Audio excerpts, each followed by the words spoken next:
Here lies a most beautiful lady. Author स्मारक पे चला जाता है because he had habit to moving here and there without any commitment, because he thinks that she was the most beautiful lady. In the memory of beautiful lady, he went there at tomb and said, "Here lies a most beautiful lady." Author कह रहा है देख यहाँ पर एक खूबसूरत lady लेटी हुई है, और वो खूबसूरत ही नहीं है, most beautiful lady, superlative word, सबसे अधिक खूबसूरत लेडी है जो कि लेटी हुई है। दूसरा लाइन कह रहा है light of step and heart was see. यही एक फ्रेज है जो कि आपको याद रखना है, light of step and heart was she. इसका मतलब होता है head moving here and there, means that किसी को आदत लग जाना यहाँ वहां जाने का without any commitment.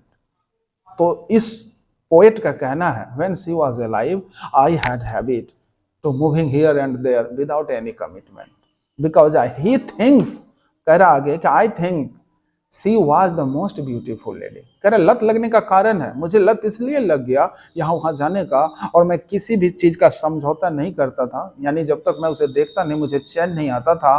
Because I thinks, कह रहे क्योंकि मैं सोचता हूँ, she was the most beautiful lady, वह सबसे अधिक खूबसूरत लेडी थी, that ever was in the west country, शायद ही फिर कभी वेस्ट कंट्री में इतनी खूबसूरत लेडीज जन्म लेगी।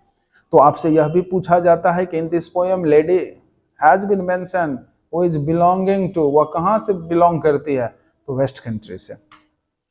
फिर आगे कह रहा बट ब्यूटी वैनिसेस, ये ब्यूटी क्या अंत तक चलता है। According to author beauty is a things which is not everlasting, ये जो ब्यूटी है बेटा अंत तक नहीं चलता। तो इसीलिए ऑथर कह रहा है बट ब्यूटी वैनिसेस। वैनिसेज मीन्स होता है नष्ट हो जाना, लुप्त हो जाना, गायब हो जाना, धूमिल हो जाना। तो कह रहे ये ब्यूटी है क्या। Today I am here at her Tom, why. तो बोला अच्छी बातचीत वो होता है जो खुद से मंथन करे। ऑथर ने रियलाइज किया अब तो ये है नहीं, फिर भी मैं इसके कब्र पे आ जाता हूँ, खुद को बर्बाद कर रहा हूँ। तो why I am here at her tomb, तो ही believes that because of her beauty, उनकी खूबसूरती के कारण। तो but what is beauty, according to author beauty vanishes. Author कह रहे ब्यूटी वैनिसेज, ब्यूटी पासेज, ये ब्यूटी चला जाता है। However rare it be, कभी ना कभी ऐसा होता है। ऑथर का कहना है कि beauty is a things which is not everlasting, ये जो खूबसूरती चीज है ना ये अंत तक नहीं चलता। उम्र के पड़ाव में जैसे जैसे हमारा आयु ढलते चलता है ब्यूटी खत्म हो जाती है, लेकिन हम ब्यूटी के पीछे भागते हैं because the beauty has attraction. तो why you follow, what is beauty, beauty is nothing, beauty कुछ नहीं है, समय के साथ वो चला जाता है। However rare it be, कभी ना कभी ऐसा होता है। फिर ऑथर कहता है today I am alive so I am telling you about the lady who was born in the west country but now she is dead, but if I crumble, अब आगे वाला लाइन देखो आप, कह रहा है and when I crumble stand for death या die. Author कह रहा आज मैं जिंदा हूं तो आपको बता रहा हूं, एंड व्हेन आई क्रम्बल, जब मैं मर जाऊं, who will remember this lady of the west country, तब इस वेस्ट कंट्री के लेडी को कौन याद करेगा। तो according to author no one can remember you if you don't have quality. तो never follow the beauty, always try to follow the excellency.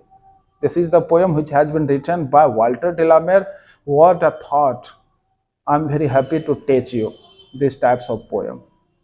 तो मैं चाहूंगा कि कर्म कुछ ऐसा करके आप जाओ, आप जिंदा रहो ना रहो doesn't matter, the people will remember you forever, not like a lady. तो ऑथर का मानना है if you have a quality everybody will remember you, सब के सब तुम्हें याद रखेंगे। और बेटर एजुकेशन के लिए ऑफलाइन क्लास चालू है।